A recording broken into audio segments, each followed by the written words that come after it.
All right, welcome back, everybody. This is Peter Renna back with another edition of Dollar Bin Digging, which I do over at comicbookinvest.com. So please check out the article there where I'm giving you all the numbers and the recent sales data that I'm not throwing into the video. So you can check it out definitely there over on the website. Please do.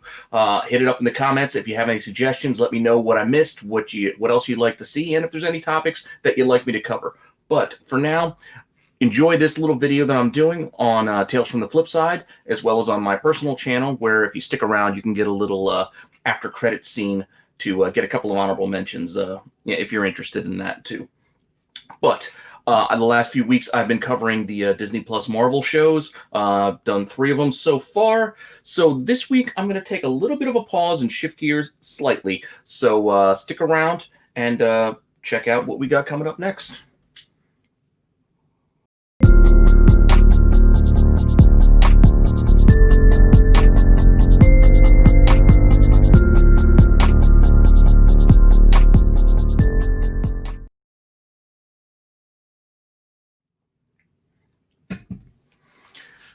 All right, like I said, we're shifting a little bit, but not completely. We're still sticking with Marvel, and we're sticking with the MCU, but we're moving away from the Disney Plus shows, because round about the time Loki's coming out, we'll also should be having Black Widow at that point, finally.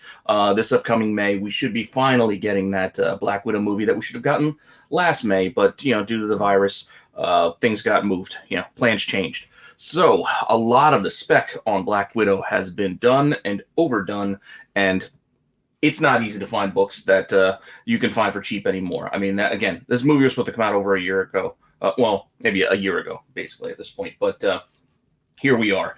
So, yeah, I still got a few things you should keep an eye out for. But also remind you of the things you shouldn't have forgotten about either. So, sticking with Black Widow, you want to look at what characters are we getting in this movie. I mean, outside of Natasha Romanoff. Again, that's a book you're not going to get for $1. So you're not getting that Tales of Suspense for, Natasha for, $1. So put that right out of your mind.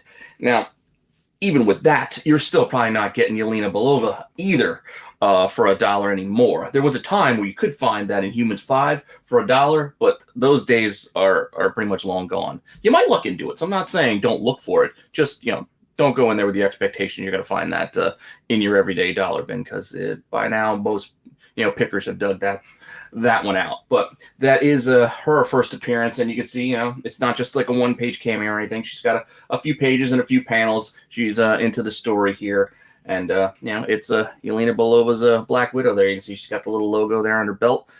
So it is what it is. There's her first. But another book that's picked up, and again, you're still not going to be able to find very easily, but still keep your eyes open, is the Black Widow, #1 from Marvel Knights. This one ties in Natasha and Yelena together. So you can see there, issue 1 has 2 covers. The second cover that has Yelena Belova on it is the one that is in much more demand because it is a variant and harder to find.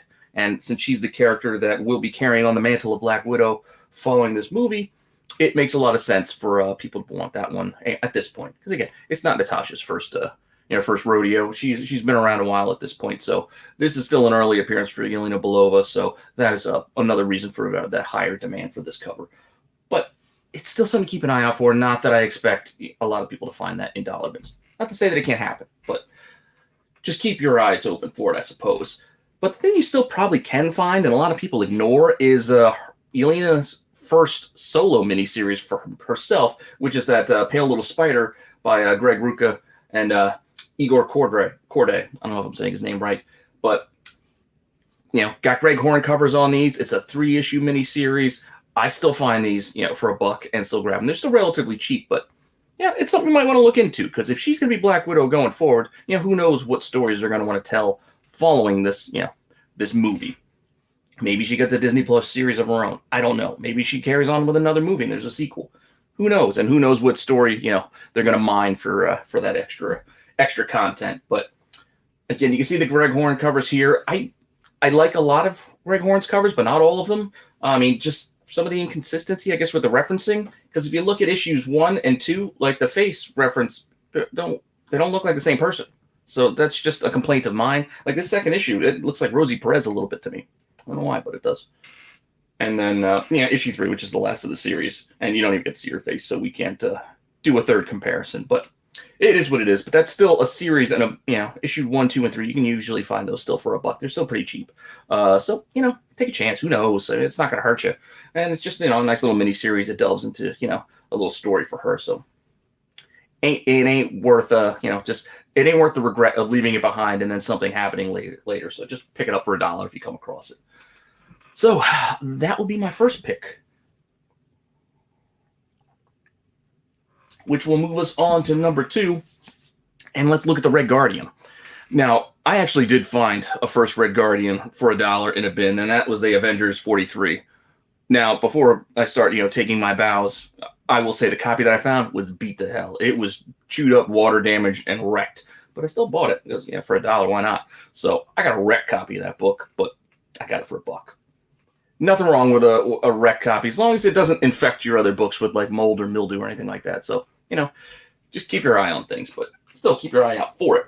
So, with Red Guardian first appearing in Avengers 43, we got to move past that and think about where else can we look for Red Guardian books, for $1 and cheaper. Because again, the spec has been run through on this. Like, we're months and months past when this movie should have even been released. So, got to dig a little bit more. So even this book heated up a bit with the first Ursa Major, because there's speculation that Big Bear is in this prison looking area in the trailer, and it's possible that Ursa Major is there, and we'll see that. But it would be a fun character for them to bring in. But I'm also looking at the broader group of the Soviet super soldiers here, which at one time did include Natasha, and this is a lineup that kind of changed a little bit, as well as their name changed. So these Soviet super soldiers, they first appeared in that Hulk book, 258, with the Ursa Major. But outside of that, they're also known as the Winter Guard, at a later date too. And it's the Soviet super soldiers, basically. And one book that you still could probably find for $1 is this one-shot that they had as Soviet super soldiers. Getting tongue-tied here with the alliteration. Soviet super soldiers. That's like a 90s kind of style book. It looks like a Paco Medina cover, which is kind of cool. And I think this, again, was the only issue. So it's just something you can find for $1. Yeah, who knows? Why not, right?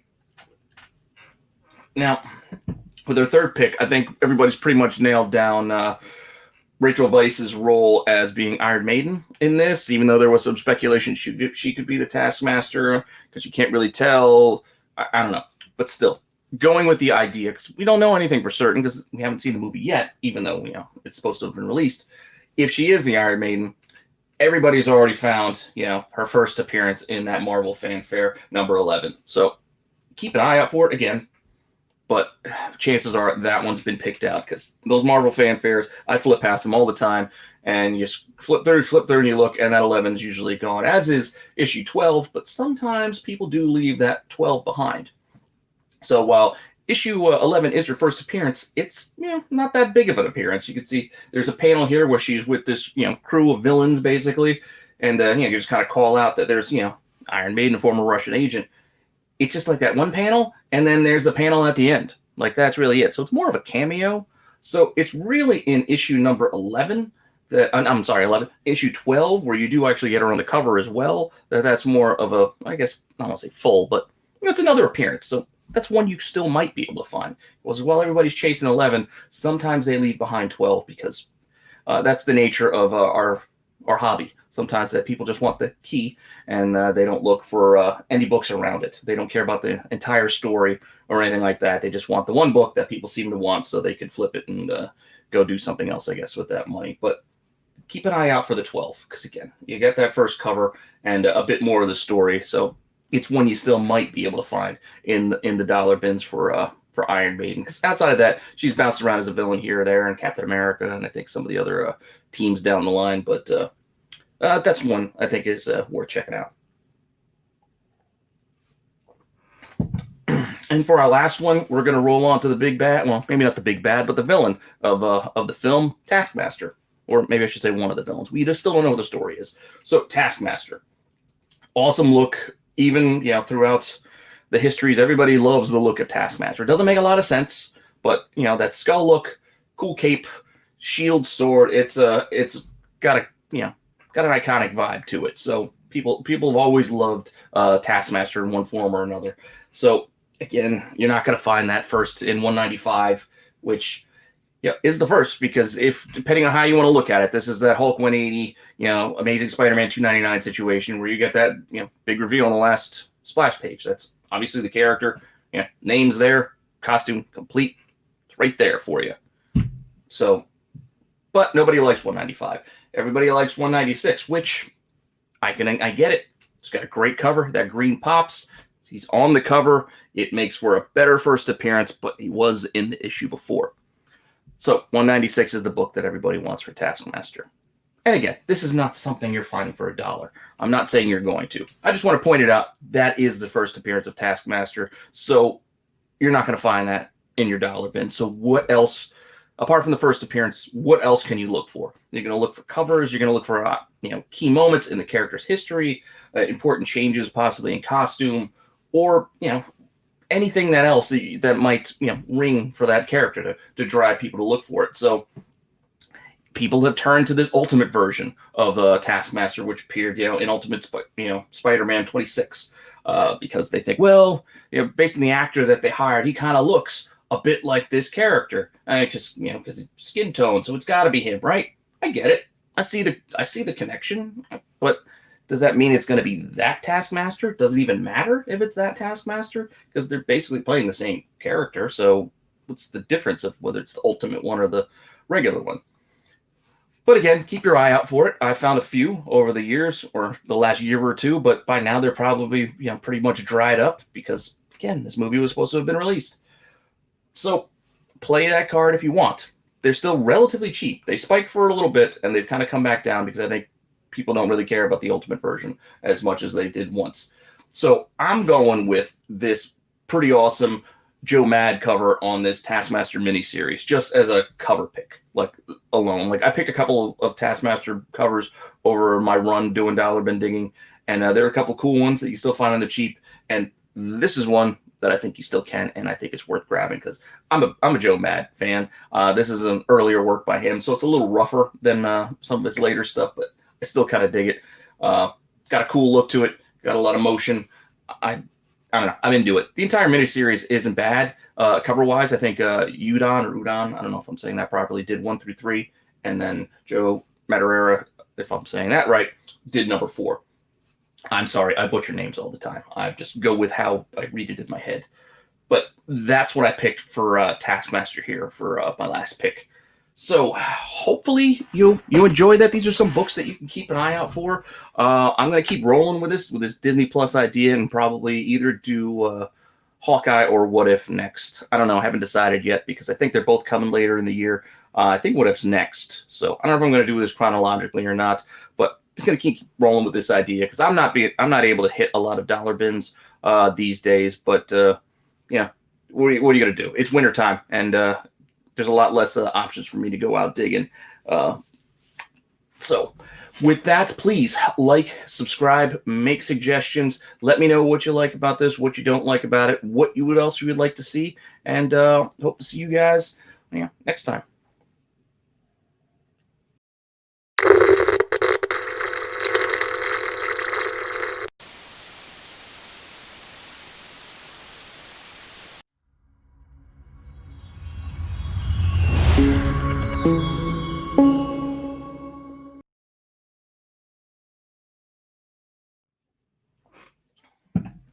Well, thanks to you guys who decided to watch this on my channel to check out the honorable mentions picks. So here I just got a few more books that I think you should just keep an eye out for while you're out there digging.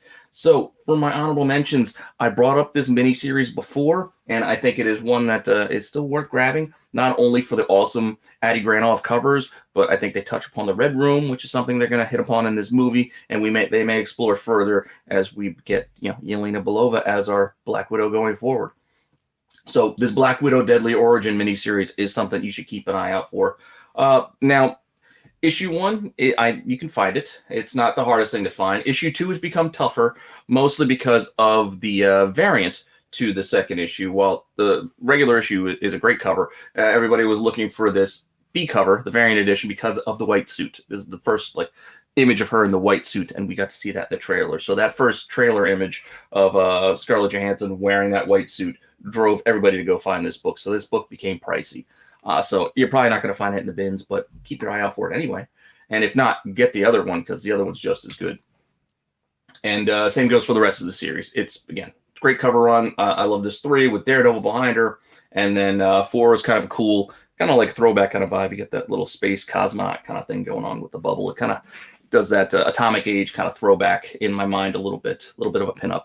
So I think it's cool. I think it's a cool miniseries to grab, especially on the cheap. So keep an eye out for all 4 of those if you can find them. And then again, real quick, another 4-issue miniseries for Black Widow you should keep an eye out for is this Widowmaker series.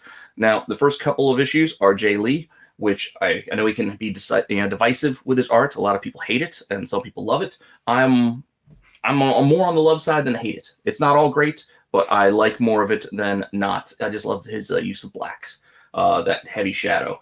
So issue 1 and 2, again, have those Jay Lee covers. This miniseries, too, has a nice little backstory that we could see fleshed out a little bit. I think it also dips into that Red Room, Widowmaker kind of a, however they're training these young girls to become these assassins and spies. And you also get some Hawkeye tie-ins. So this is something they may touch upon, too, in the movie and going forward. Who knows? But those first 2 covers are pretty cool. And then you get, I think Phil Noto is doing the second 2. And he had a great run on that one volume of Black Widow. And I can't remember the number, volume 5 maybe. But great cover artist as well. Underrated. People don't appreciate what he does enough. So he did 3 and 4. Both pretty cool covers. So that's another mini that you should just keep an eye out for in those cheap bins, just because, they're $1. So you spend $4, you get an entire storyline. I mean, you can't do much worse than that. It's the same price you're going to pay for a 1 issue of a new release. So, dig in those dollar bins, not just to try to find gems to, make yourself money, but just enjoy some of the art, enjoy that hobby, enjoy the stories, because, otherwise, why bother? This is supposed to be fun. So check it out.